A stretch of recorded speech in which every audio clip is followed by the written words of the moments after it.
Hi guys, my name is Christine and I'm a dating, relationship and personal development coach. And today I'm talking about 5 ways to heal a broken heart, okay? So let's get straight into this, right? So the first way that you can help heal your broken heart is time, right? And that's probably the one that is probably the least exciting because time requires days, weeks, months, maybe sometimes even years to help you get over properly a broken heart, right? Because a broken heart is not easy to get over. Sometimes it may look like people can get over things really easily, but I can guarantee it takes a while to get over someone, right? Especially if this person dumped you, rejected you, right? It doesn't feel nice. And the reason why is because it lowers your self-esteem, right? Because maybe you thought things were going well, or maybe you asked someone out and you thought that they would say yes and you really liked this person and then they rejected you, right? Or you've been with someone for many years and you thought everything was great and then they dump you and it completely blindsided you and maybe now they're sleeping with someone else. It really affects you. It affects so much, right? And it does lower your self-esteem. It can make you feel like crap, right? So whenever you have like a blow like this and it makes you feel like crap, yes, it takes time to get over it.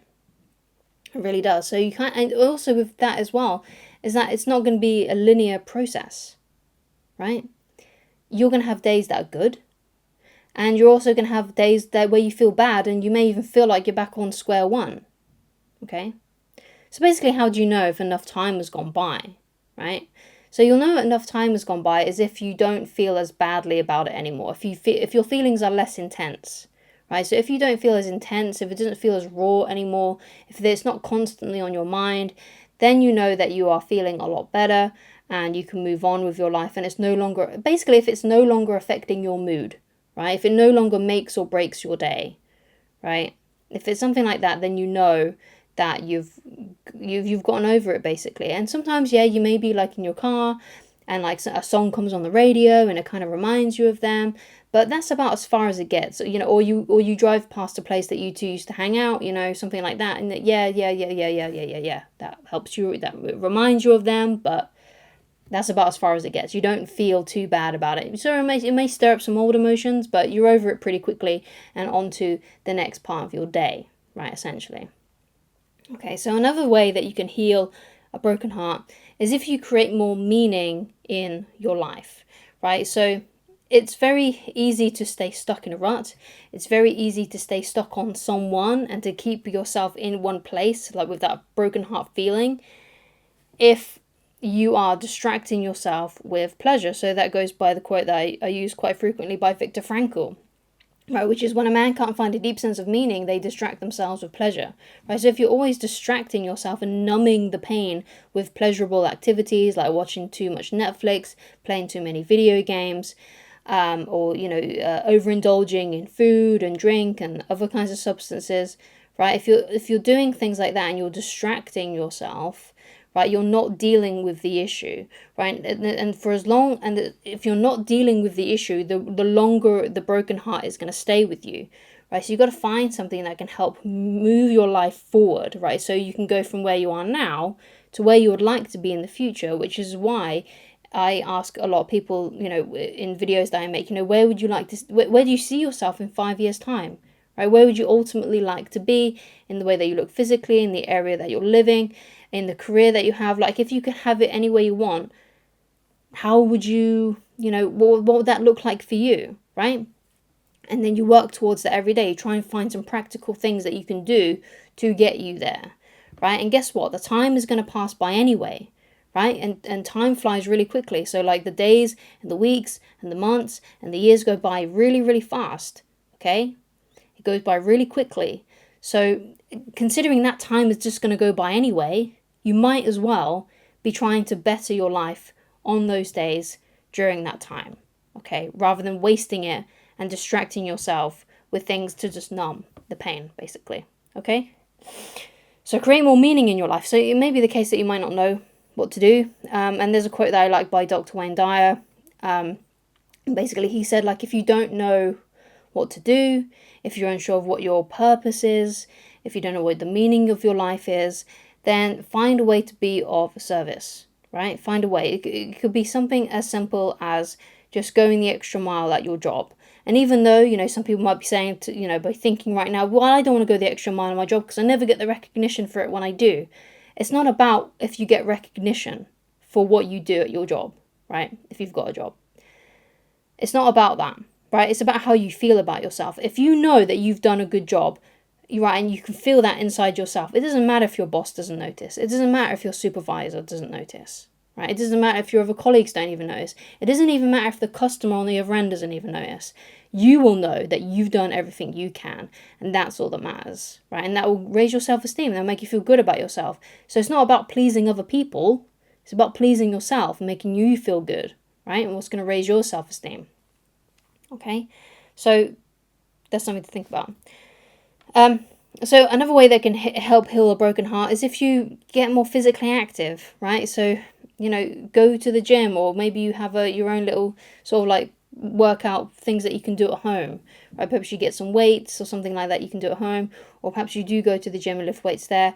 Perhaps you take up something like running or swimming or something like that, or martial art. It depends on what you like, what would make you enjoy that. Maybe it's something like boxing, right? Perhaps you would really like to do that. So it's all about finding something that you like to do, a physical activity that you like to do, that you find interesting or fun or entertaining, or that makes you feel good about yourself. And that will really help boost your mood, make you feel better about yourself. And if you start looking fitter, then that's going to make you feel really, really good about yourself. That's going to make you feel more attractive, and it will help you attract more women or men, depending on who you are, right? What you're looking for, okay? So stay physically active, right? Number 4 is knowledge, right?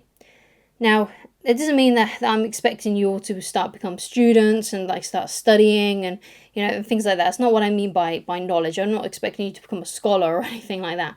What I mean is that it's important to go basically through your old relationships, or these old romantic encounters that you've had, and figure out what you did right, what you did wrong, and also trying to figure out as well, like, what were the red flags in the other person, because maybe you attracted someone who wasn't really that good for you, right?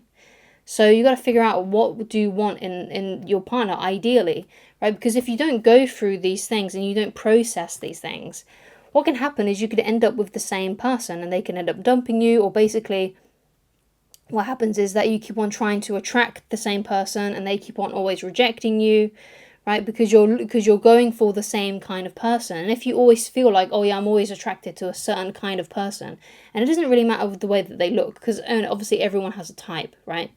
But it's their personality, right? Like if you always go for someone who's a bit bitchy or a bit mean, then or whatever, right? Insert the personality here, right? Right? If you keep on going for that kind of person, then maybe that's flawed. Maybe that's not the person that you want. Then maybe that's not the person that's actually going to be good for you. So it's a good idea to go through these things and figure these things out, so that when you do find someone else in the future, it's a lot better, right? And you don't make the same mistakes. Because let's say you were in a relationship, let's say you got dumped, right? And there are some things that in your heart you could have done a little bit better, right? If you know what those things are, then you'll know not to do them again in the future, and then perhaps you won't lose your relationship, right?